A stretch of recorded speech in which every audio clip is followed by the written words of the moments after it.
بسم اللہ الرحمن الرحیم۔ باب تمنی شہادت۔ امام بخاری نے کتاب الجہاد و سیر میں یہ شہادت کی تمنا کرنا، خواہش رکھنا، اس کا باب باندھا ہے اور عنوان دیا ہے تمنی شہادت، شہادت کی آرزو اور خواہش تمنا کرنا۔ سیدنا ابو ہریرہ رضی اللہ تعالیٰ عنہ سے مروی انہوں نے فرمایا کہ میں نے تاجدار کائنات صلی اللہ تعالی وسلم کو یہ ارشاد فرماتے ہوئے سنا،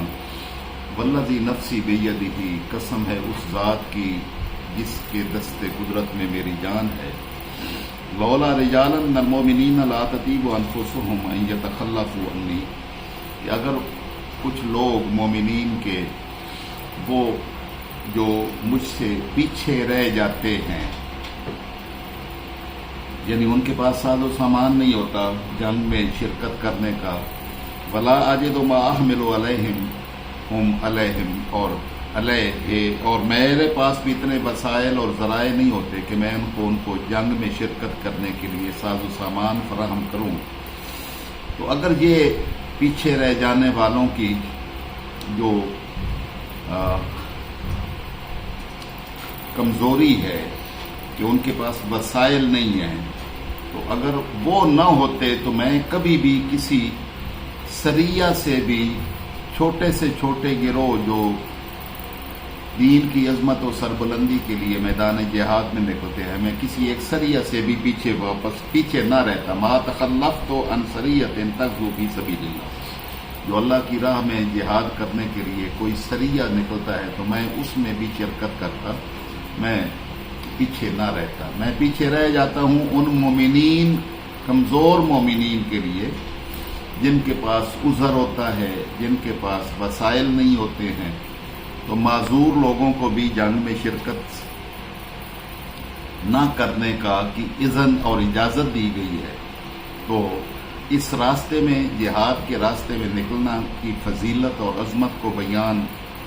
اتنا کیا گیا ہے کہ ہر شخص کی یہ تمنا و آرزو ہے کہ وہ جنگ میں شرکت کرے، لیکن تاجدار کائنات صلی اللہ تعالی وسلم نے کئی جنگوں میں شرکت نہیں فرمائی، تو سریہ بھیجے، تو اس کی آقا علیہ الصلوۃ والسلام نے وجہ اور ریزن بیان فرمائی کہ میں ان پیچھے رہ جانے والے معذور لوگوں یا جن کے پاس وسائل نہیں ہیں، ان کی وجہ سے کئی جنگوں میں شرکت نہیں کرتا ہوں۔ اگر ان کی دل جوئی کرنا مقصود نہ ہوتا تو میں کسی سریہ میں بھی شرکت سے پیچھے نہ رہتا۔ اور پھر قسم اٹھائی، والذی نفسی بیدہ، قسم ہے اس ذات کی جس کے دست قدرت میں میری جان ہے، لوددت انی اقتل فی سبیل اللہ، کہ میں یہ تمنا اور آرزو اور خواہش رکھتا ہوں کہ مجھے اللہ کی راہ میں شہید کیا جائے، ثم احیا، پھر مجھے زندہ کیا جائے، ثم اقتل، پھر مجھے شہید کیا جائے، ثم احیا، پھر زندہ کیا جائے، ثم اقتل، پھر شہید کیا جائے، ثم احیا، پھر زندہ کیا جائے، ثم اقتل، پھر شہید کیا جائے۔ تو یہ آقا علیہ السلام کی تمنا و آرزو تھی کہ اللہ کی راہ میں جہاد کرتے ہوئے اپنی جان کا نذرانہ مالک کی بارگاہ میں پیش کریں۔ تو تاجدار کائنات صلی اللہ تعالی وسلم کو اللہ نے دنیا آخرت کی ساری نعمتوں سے نوازا، اور کوئی بھی نعمت مالک الملک کی ایسی نہیں ہے جو میرے مالک نے سید الانبیاء صلی اللہ تعالی وسلم کی جولی میں نہ ڈالی ہو اور آپ کو عطا نہ فرمائی ہو۔ تو ساری عظمتوں میں سے ایک شہادت بھی ہے، تو اللہ نے اپنے محبوب صلی اللہ تعالی وسلم کو شہادت سے محروم نہیں رکھا، بلکہ شہادت کا منصب بھی عطا فرمایا۔ شاہ ولی اللہ رحمۃ اللہ تعالی علیہ نے سر الشہادتین کتاب لکھی، دو شہادتوں کا راز، سر الشہادتین، اور اس میں بیان کیا کہ مالک الملک نے اپنے محبوب صلی اللہ تعالی وسلم کو کسی کے سپرد نہیں کیا ہے کہ کوئی فرد آپ کی جان لے، بلکہ آپ کی حفاظت کا اہتمام مالک الملک نے اپنے ذمہ کرم پر لے لیا، اور ارشاد فرمایا کہ ہم اے محبوب صلی اللہ علیہ وسلم آپ کی حفاظت فرمائیں گے۔ اور کوئی فرد آپ کی جان نہیں لے سکتا. آیت لکھوائیے آپ کو، کیا لکھوائیے؟ واللہ یعصمک من الناس، اللہ لوگوں سے آپ کی حفاظت فرمائے گا اور کوئی آپ کی جان نہیں لے سکے گا. تو یہ اللہ نے آپ کی حفاظت کا اہتمام کیا ہے. تو میدان جہاد میں، میدان جنگ میں کوئی شخص آپ کی تمنا و آرزو اتنی زیادہ، جس کا تذکرہ اس حدیث میں فرمایا گیا، تو اتنی تمنا و آرزو کے باوجود کوئی شخص آپ کی جان نہیں لے سکتا. تو اس کا مطلب ہے کہ آپ کو ظاہری شہادت نہیں ملے گی کہ کوئی کافر آپ کی جان لے سکے، کیونکہ اللہ نے آپ کی حفاظت کی ذمہ داری خود لی ہوئی ہے. اب یہ ایک منصب ہے، بہت بڑا منصب ہے شہداء کا، شہادت کا. حتیٰ کہ ساری دنیا جو جنت میں جائے گی تو وہاں کی نعمتوں کو دیکھ کر کوئی واپس آنے کی تمنا و آرزو نہیں کر سکے گا، سوائے شہید کے. کہ جب شہید سے پوچھا جائے گا تو وہ کہے گا ہاں باری تعالیٰ، میری تمنا و آرزو ہے کہ مجھے دنیا میں بھیجا جائے اور میں ایک مرتبہ پھر تیرے نام پر اپنی جان کا نذرانہ پیش کروں، کیونکہ جو عظمتیں اس میں تھیں وہ کہیں اور نہیں ہے، اور جو دیدار الہی کی نعمت اس وقت میسر آئی تھی اس کو پھر سے حاصل کرنا چاہتے ہیں. تو یہ شہادت کا منصب ہے. تو اللہ نے اپنے محبوب صلی اللہ علیہ وسلم کو شہادت کے منصب سے محروم نہیں رکھا، تو شہادت کا منصب بھی عطا فرمایا. تو شہادت کا منصب کیسے عطا فرمایا؟ اللہ نے حسنین کریمین کو آپ کی شبیہ بنایا. امام حسن مجتبی رضی اللہ تعالی عنہ سر سے لے کر سینہ اقدس تک حضور سرور کائنات صلی اللہ تعالی وسلم کی پوری تصویر اور شبیہ تھے، اور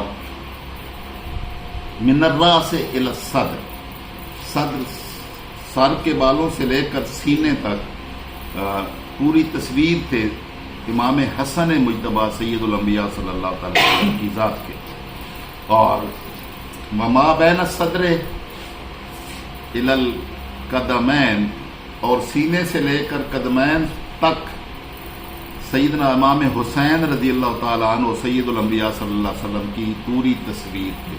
تو آپ کے دونوں شہزادوں کو اللہ نے اپنے محبوب صلی اللہ تعالی وسلم کی شبیہ بنایا اور ان دونوں کو شہادت کا منصب عطا فرمایا، اور ان کے ذریعے سے ظاہری شہادت تو آقا علیہ الصلوۃ والسلام کی ہو نہیں سکتی تھی، معنوی شہادت عطا فرمائی. اور شہادت کا منصب، رتبہ، عظمت جو مالک نے رکھی تھی وہ حسنین کریمین کے ذریعے سے اللہ نے اپنے محبوب صلی اللہ تعالی وسلم کو اس عظمت سے بھی نوازا. اور کائنات عالمین میں جو بھی خیر اور عظمت جس شے میں بھی پائی جاتی ہے، کوئی شے ایسی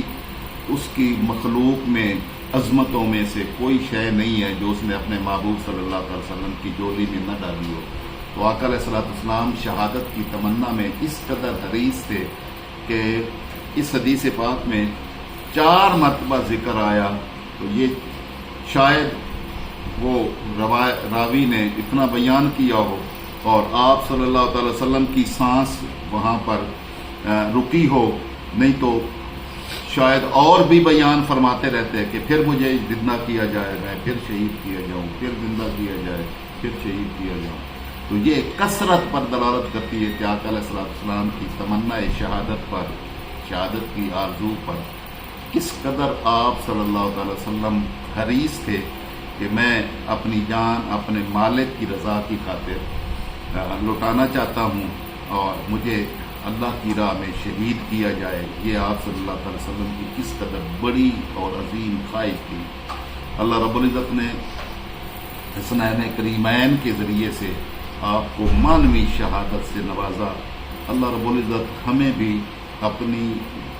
رضا کی خاطر،